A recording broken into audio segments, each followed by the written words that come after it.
El tintineo de una cuchara de plata contra el cristal cortó el aire. Afilado. Autoritario. Era el único sonido en la sala que no supuraba opulencia. Estábamos en el salón principal de la Villa Baladier, en la costa de Cantabria. Sobre nosotros, 3 lámparas de araña descomunales, cada una seguramente más valiosa que mi sueldo de un año entero.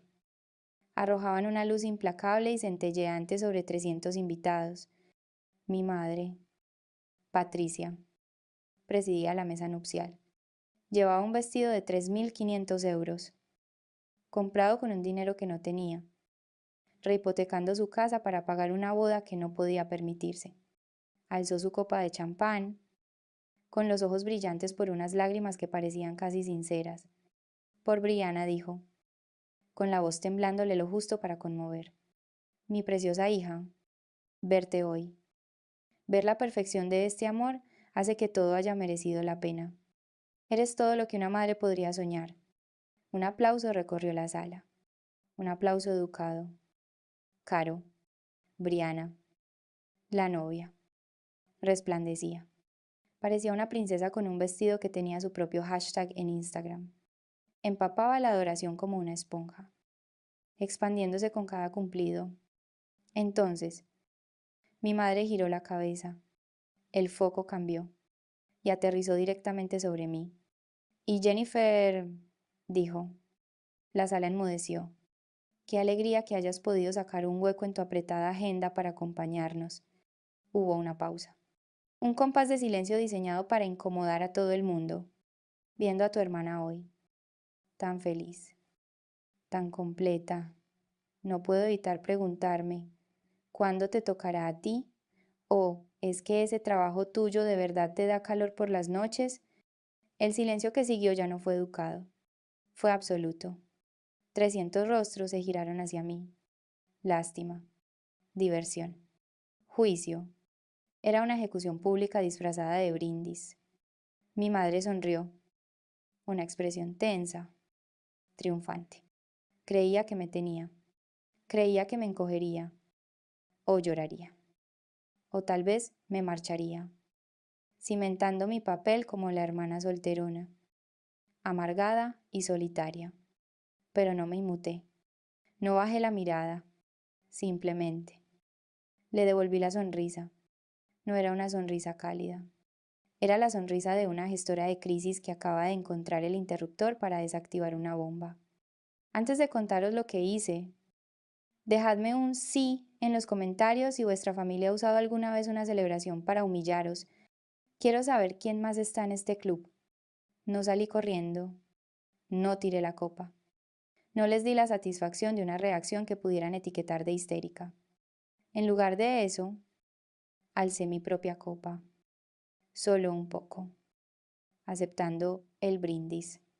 Por Brianna dije, con la voz serena, proyectándose a la perfección por la sala silenciosa. Que tu vida sea tan perfecta como esta boda. No era una bendición. Era un desafío. Vi a mi madre parpadear, confundida por mi falta de heridas visibles. Esperaba sangre. Le di elegancia. Ella se volvió hacia Brianna, nerviosa, y la sala exhaló, la tensión disolviéndose en un murmullo inquieto y el tintineo de los cubiertos por dentro. Sin embargo, no sentía elegancia. Sentía el zumbido frío y familiar del análisis. Soy directora de comunicación de crisis en Madrid. Mi trabajo consiste en coger desastres de escándalos corporativos, implosiones políticas, crisis de imagen de famosos y contener la onda expansiva. Yo no entro en pánico, evalúo los riesgos, formulo estrategias. Y en ese momento, mi familia era el riesgo. Miré a mi madre. Patricia adulaba a Brianna, arreglándole un rizo rebelde, susurrándole algo que la hizo reír. Era una actuación de intimidad, diseñada para el público. Durante años, me pregunté por qué me odiaba. Yo era la que tenía éxito, la que pagaba sus facturas a tiempo, la que nunca necesitó que la rescataran, la que construyó una carrera de la nada. Brianna era un desastre. Tenía 26 años. Se hacía llamar por influencer por de estilo de vida, pero sobre todo influenciaba la deuda de su tarjeta de crédito. Vivía en el caos. Pero entonces comprendí la verdad. Los psicólogos lo llaman el impuesto del suministro narcisista. Mi madre no quería a Brianna a pesar de su desastre. La quería por él. Las crisis constantes de Brianna eran su combustible. Cada vez que Brianna necesitaba dinero, apoyo emocional o un rescate. Validaba la existencia de mi madre. La hacía sentirse necesaria. La convertía en la heroína mártir de su propia telenovela. Yo, en cambio, era independiente. Resolvía mis propios problemas. No la necesitaba. Y para un narcisista, no ser necesitado es exactamente igual que ser abandonado. Mi competencia era un insulto. Mi estabilidad era un aburrimiento. Yo no le ofrecía suministro, así que me cobraba el impuesto con crueldad. Brianna lo sabía. Interpretaba a la perfección el papel de princesa indefensa, alimentando el ego de mi madre a cambio de que le borraran cada error. Y el último error era de los grandes. Antes de la boda, Brianna había iniciado una campaña de rumores. Me lo contó una prima en el baño. Brianna les dijo a todos, a mis padres, a la familia, incluso a sus damas de honor, que me había negado a ayudar a pagar la boda porque estaba celosa. Dijo que le había dicho que no se merecía ser feliz. Era mentira, una mentira estratégica y dañina, diseñada para explicar por qué mis padres se estaban ahogando en deudas para pagar este espectáculo mientras yo, la hermana rica, no contribuía en nada. Me pintó como la villana antes de que siquiera cruzara la puerta.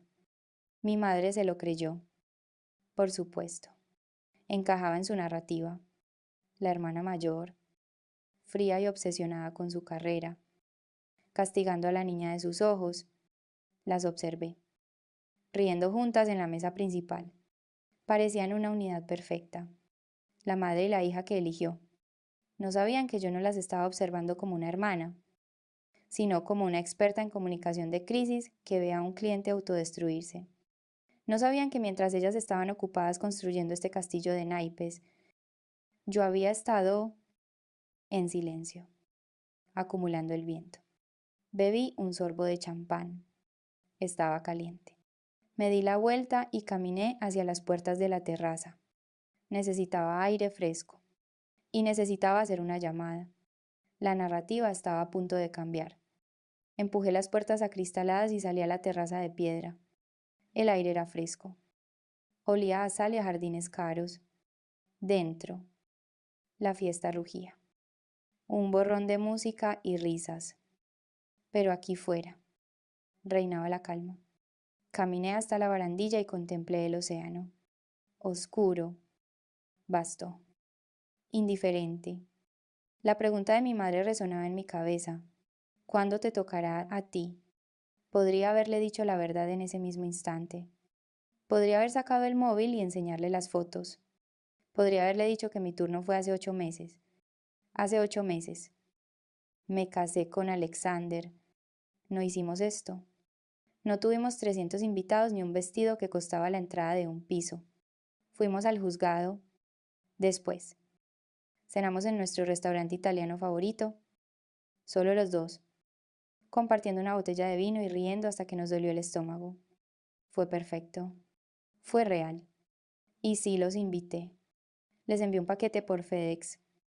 Dentro había una invitación para una pequeña cena de celebración que planeábamos dar un mes después. Pero en ese paquete había algo más. Un cheque bancario de 50.000 euros. Sabía que mis padres lo estaban pasando mal.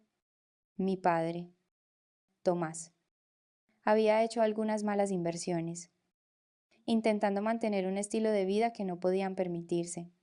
Estaban ahogados por una segunda hipoteca. Quería ayudar. Quería empezar mi matrimonio haciendo borrón y cuenta nueva, ofreciéndoles un salvavidas para que no tuvieran que agobiarse. Era una ofrenda de paz, un gracias por haberme criado, aunque no les cayera especialmente bien. Hice el seguimiento del paquete. Vi que había sido entregado. Y después, silencio. Los días se convirtieron en semanas, las semanas en meses. Ninguna llamada, ningún mensaje, ninguna felicitación, ningún agradecimiento, solo un vacío donde debería haber estado mi familia. Al principio. Me dolió. Pensé que quizá estaban enfadados por no habérselo dicho antes. Quizá les avergonzaba el dinero. Estuve a punto de llamarles una docena de veces. Pero entonces me detuve. Recordé algo que les digo a mis clientes: el silencio es información. Cuando una empresa se niega a hacer comentarios, eso es información. Cuando un socio no aparece en una reunión, eso es información. El silencio de mi familia no era un accidente, era una elección. Lo llamo el silencio del archivo. En lugar de perseguirlos, en lugar de suplicar una explicación, decidí archivar la relación. Dejé de contactar, dejé de intentar tender puentes. Traté su silencio no como un castigo que me infligían, sino como información que me proporcionaban. Si les hubiera importado, habrían llamado. Si estuvieran agradecidos, habrían escrito. Si hubieran querido formar parte de mi vida, habrían hecho un esfuerzo. No lo hicieron, así que esperé. Dejé pasar 8 meses sin una palabra. Dejé que se creyeran cualquier narrativa que Briana estuviera tejiendo. Dejé que pensaran que estaba sola, amargada y egoísta. Porque cuando dejas de perseguir a la gente que no te valora, no los pierdes. Te encuentras a ti misma. Miré de nuevo a través de las puertas de cristal. Vi a mi padre, Tomás, riendo con un grupo de hombres cerca de la barra. Parecía acalorado, feliz, completamente libre del peso de no haber hablado con su hija mayor en casi un año hasta hoy. Él no sabía lo del cheque. No podía saberlo. Si hubiera visto 50.000 euros, lo habría cobrado. Me habría llamado, llorando de alivio, lo que significaba que nunca lo vio. El paquete fue entregado. Alguien firmó la recepción, pero no fueron mis padres. Saqué el móvil del bolso. Era hora de abrir el expediente. Estaba a punto de abrir mi correo cuando la puerta se abrió. Un hombre salió a la terraza. Alexander. Estaba impecable con un traje gris marengo hecho a medida, que probablemente costaba más que el vestido de mi madre. Pero lo llevaba con la naturalidad de quien no necesita demostrar nada. Se aflojó ligeramente la corbata. La primera señal de cansancio que le había visto en todo el día. Escondiéndote, preguntó, con su voz grave y cálida. Observándole, corregí, guardando el móvil en el bolso. Hay una gran diferencia. Vino a mi lado y se apoyó en la barandilla. Tu madre me ha preguntado antes dónde estaba el baño del personal. Me ha dado su copa vacía. Hice una mueca. Lo siento. ¿Creen que? Ya sé lo que creen, dijo, interrumpiéndome con delicadeza. No estaba enfadado. Le hacía gracia. Eso era lo bueno de Alexander. Tenía dinero del de verdad. No lo ostentaba. No lo necesitaba. Era un inversor de capital riesgo especializado en activos en dificultades. Compraba empresas en quiebra, las saneaba y las vendía. La Villa Baladier era uno de sus proyectos personales. Había comprado el holding propietario hacía 3 años, cuando los dueños anteriores se arruinaron. Técnicamente, era el dueño del suelo que pisábamos, de las lámparas que colgaban sobre nosotros y de la hipoteca del edificio, pero para mis padres. Él era solo ese hombre tan amable con el que se había casado Jennifer, o como lo llamaba mi padre, el encargado de la finca. Les habíamos dejado creerlo, sobre todo porque Alexander odia ser el centro de atención, pero también porque yo quería ver cómo lo tratarían cuando pensaran que era un empleado. La respuesta era fatal. Justo entonces, la puerta de cristal se abrió. Mi padre, Tomás, salió tambaleándose, con la cara roja por el exceso de whisky. Vio a Alexander y chasqueó los dedos. ¿Tu amigo? Alexander se enderezó, con el rostro convertido en una máscara de amabilidad profesional. Sí, Tomás. El vino de la mesa 4 está caliente, dijo mi padre, arrastrando las palabras y agitando una mano con desdén. Se supone que tiene que estar frío. Puedes espabilar. Estamos pagando un dineral por este fiestón. Espero un servicio mejor. Sentí que se me helaba la sangre. Mi padre le estaba hablando al dueño de la finca como si fuera un pinche. Lo soluciono ahora mismo, dijo Alexander, con voz suave. Buen chico, gruñó mi padre. Luego se giró hacia mí, entrecerrando los ojos. ¿Y tú? Deja de amargarte aquí fuera. Queda fatal. Tu madre está intentando hacer una foto de familia y estás arruinando la estética. Se dio la vuelta y entró de nuevo. Tropezando, miré a Alexander. Se encogió de hombros, con una pequeña sonrisa irónica en los labios. Probablemente el vino sí que esté caliente. El sistema de refrigeración del ala oeste da problemas. Te tratan como si fueras basura, susurré, apretando los puños. Tratan a la gente como si fuera basura. Jennifer corrigió. Por eso se están ahogando. Tenía razón. Mis padres se estaban ahogando. Yo sabía la verdad sobre esta boda. No solo habían tirado de ahorros, habían rehipotecado su casa. Habían agotado el crédito de sus tarjetas. Se estaban desangrando para mantener la ilusión de que eran lo bastante ricos como para celebrar una boda por todo lo alto para su hija por influencer. Estaban arriesgando todo lo que tenían por un solo día de aplausos. Y el único salvavidas que les habían ofrecido, mis 50.000 euros, se había desvanecido. Tengo que comprobar una cosa, dije, con voz dura. Ve a arreglar lo del vino. Yo tengo que encontrar un paquete. Alexander me besó en la frente. A por ellos. Tigresa. Volvió a entrar para seguir interpretando su papel de sirviente. Yo me quedé en la terraza y saqué el móvil. Era el momento de averiguar a dónde había ido a parar mi dinero de rescate. Busqué en mis correos hasta que encontré el número de confirmación. Tenía fecha de hacía 8 meses. Envío urgente de FedEx. Hice clic en el enlace de seguimiento. La página se cargó, mostrando un tic verde junto a la palabra entregado. Fecha de entrega 12 de octubre. Hora 10:42 de la mañana. Lugar, recepción en puerta principal. Firmado por B. Miller. Me quedé helada. Miller. Era nuestro apellido. Pero mis padres no estaban en casa durante el día. Trabajaban. La única persona que podía estar en casa a las 10:42 de la mañana de un martes era Brianna. Vivía con ellos para ahorrar, lo que en realidad significaba que vivía gratis mientras construía su marca personal. B. Miller. Brianna Miller. Ella había firmado. Hice clic en el botón de ver prueba de entrega. La firma digital apareció en la pantalla. Era un garabato rápido, hecho en un dispositivo portátil. Pero el bucle de la letra B era inconfundible. Mi mente se aceleró. Conectando los puntos, el paquete llegó. Brianna firmó. Lo abrió. Vio la invitación a la cena de mi boda. Vio la nota sobre Alexander. Y vio el cheque bancario de 50.000 euros a nombre de Tomás y Patricia Miller. Si se lo hubiera dado. Mis padres habrían llamado. Habrían estado eufóricos. Habrían liquidado la segunda hipoteca. No estarían rehipotecando su casa ahora mismo para pagar copas de cristal. Pero si no se lo dio, si lo escondió, o lo destruyó, ¿por qué?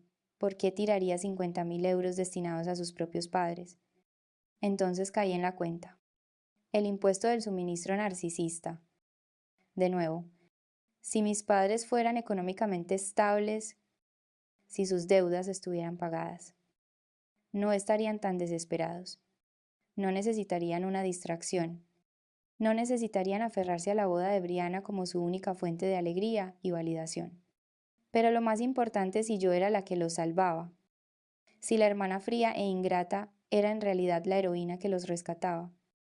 Eso destruiría la narrativa de Brianna, demostraría que yo no era la villana. Me convertiría en la favorita. Y Brianna no podía soportar eso. Interceptó el paquete para mantenerme en el papel de villana. Sacrificó la seguridad económica de nuestros padres solo para mantener su estatus de hija predilecta. Sentí una furia gélida instalarse en mi pecho. Esto no era una simple rivalidad entre hermanas. Esto era un robo. Era abuso financiero. Había dejado que nuestros padres se ahogaran en deudas solo para ser ella la única en el bote salvavidas. Hice una captura de pantalla de la confirmación de entrega. Luego descargué el PDF de la prueba de la firma. Abrí la aplicación de mi banco. Encontré el registro del cheque bancario. Nunca fue cobrado. Los fondos seguían en una cuenta de depósito, esperando ser reclamados o cancelados. Tenía las pruebas. Tenía la cronología. Tenía el motivo. La puerta de la terraza se abrió de nuevo. Era Briana. Estaba sonrojada, con una copa de champán en la mano, con el aspecto de una novia triunfante.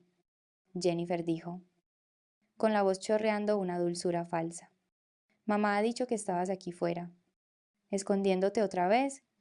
Consultando mi correo dije, sin levantar la vista del móvil. Bueno, pues deberías entrar. Van a empezar otra vez los discursos. Papá quiere decir algo. Hizo una pausa y añadió, intenta parecer feliz por mí. Vale, es el día de mi boda. Esto no va de ti. La miré entonces. La miré de verdad. Debajo del maquillaje caro y el vestido de diseño, vi el miedo. Estaba aterrorizada. Sabía que el castillo de naipes que había construido se tambaleaba. Tienes razón. Briana, dije, poniéndome de pie. Es tu día. Y creo que ya es hora de que todo el mundo sepa exactamente cuánto has sacrificado tú para que fuera posible. Frunció el ceño, confundida. ¿Qué quieres decir? Quiero decir que voy a entrar, dije. Y traigo las pruebas. Pasé a su lado y volví a entrar en el salón. El aire acondicionado me golpeó. Frío y cortante. Alexander me esperaba junto a la barra. Crucé su mirada y asentí levemente. Era hora de ponerse a trabajar. El salón era aún más ruidoso ahora. Los discursos se habían reanudado. Mi padre. Tomás. Estaba ante el micrófono. Balanceándose ligeramente, contaba una anécdota de la infancia de Briana. Algo sobre un concurso de belleza que ganó y cómo siempre estuvo destinada a ser el centro de atención. Mi madre estaba a su lado, asintiendo, con el rostro congelado en una mueca de orgullosa adoración. Caminé hacia el escenario. Mis tacones repiquetearon en el suelo de mármol. Un sonido firme y rítmico que se abrió paso entre el murmullo de la multitud. Alexander caminaba a mi lado, silencioso e imponente. Mi padre me vio venir. Titubeó. Y... aquí está Jennifer. Intentó pasarle el micrófono a Briana, pero yo lo cogí primero. No pedí permiso. Simplemente lo cogí. La sala volvió a enmudecer. Los mismos 300 rostros que se habían apiadado de mí una hora antes. Ahora observaban con una anticipación confusa. Gracias. Papá, dije. Mi voz era firme, amplificada por el caro sistema de sonido en el que Briana había insistido. Me he dado cuenta de que antes no respondía a la pregunta de mamá. Me volví para mirar a mi madre. Se quedó paralizada. Preguntaste cuándo iba a ser mi turno, dije.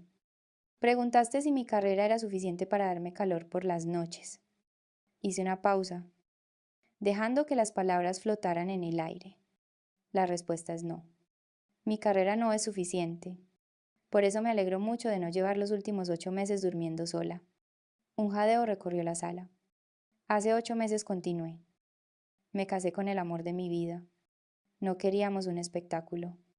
Solo nos queríamos el uno al otro. Hice un gesto hacia Alexander. Él dio un paso al frente, bajo el foco de luz. Mamá. Papá. Lleváis toda la noche tratando a Alexander como si fuera un empleado. Le habéis chasqueado los dedos. Os habéis quejado del vino. Pero creo que deberíais saber quién es en realidad. Miré a Alexander. Él sonrió. Una pequeña sonrisa privada, solo para mí. Este es Alexander. No es el encargado de la finca. Es el dueño del holding propietario de este palacete. Es el dueño del edificio, de los terrenos y de la hipoteca que habéis renegociado para pagar todo esto. El color desapareció del rostro de mi padre. Mi madre parecía a punto de desmayarse. Los invitados susurraban frenéticamente. El empleado era el dueño. La solterona era la esposa del multimillonario. La narrativa estaba dando un vuelco tan rápido que no podían seguir el ritmo. Pero aún no había terminado. Intenté deciros, lo dije, con la voz endureciéndose. Os envié una invitación y os envié un regalo.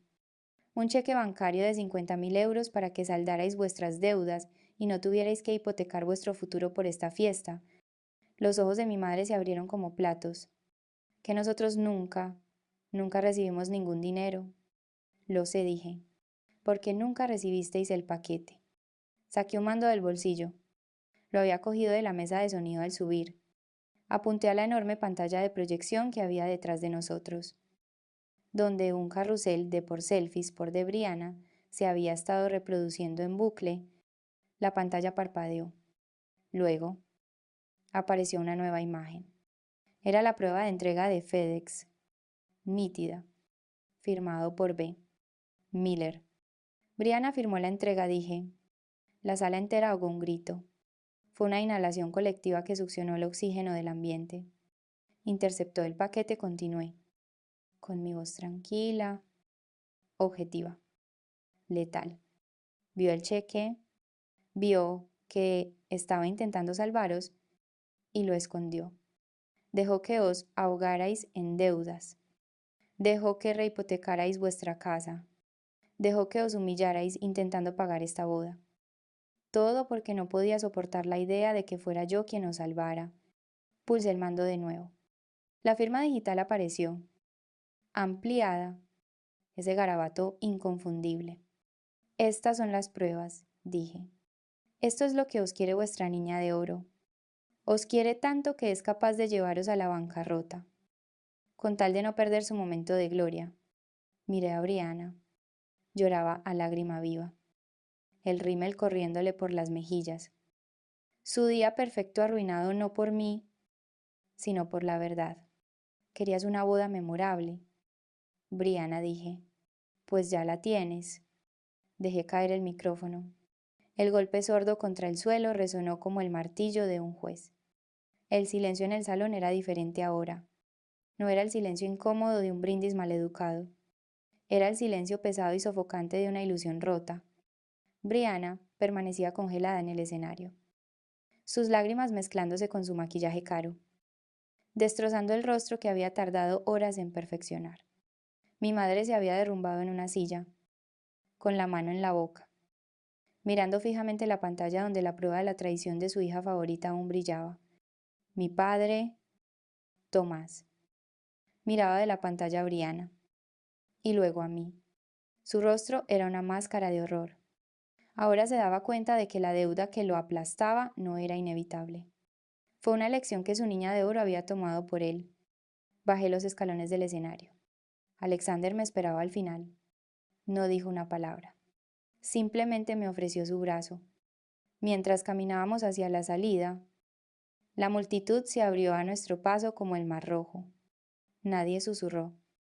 Nadie señaló.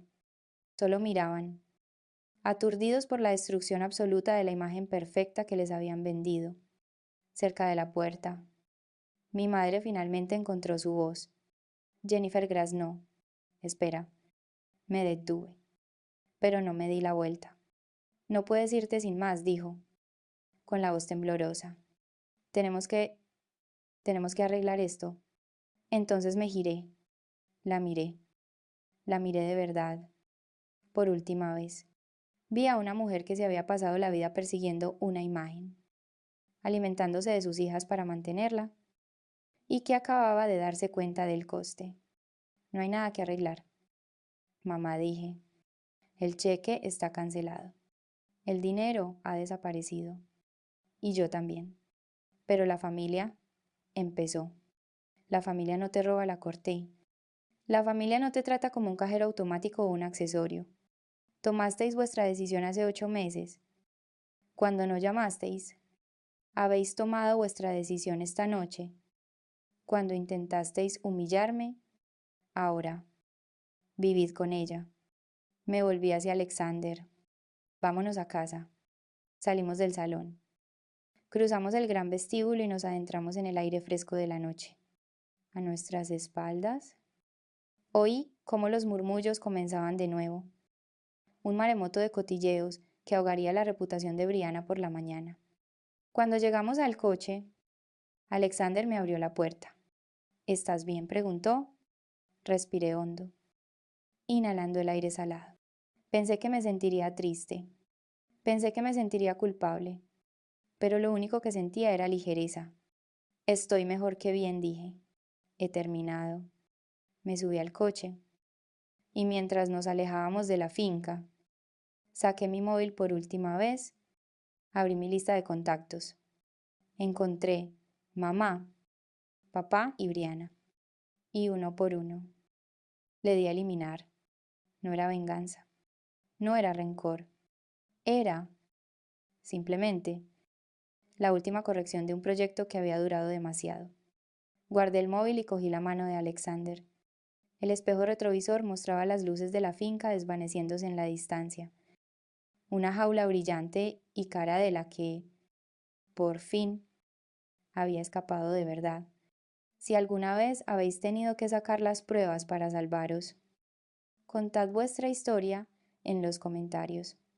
Me encantará leer cómo recuperasteis el control de vuestro relato.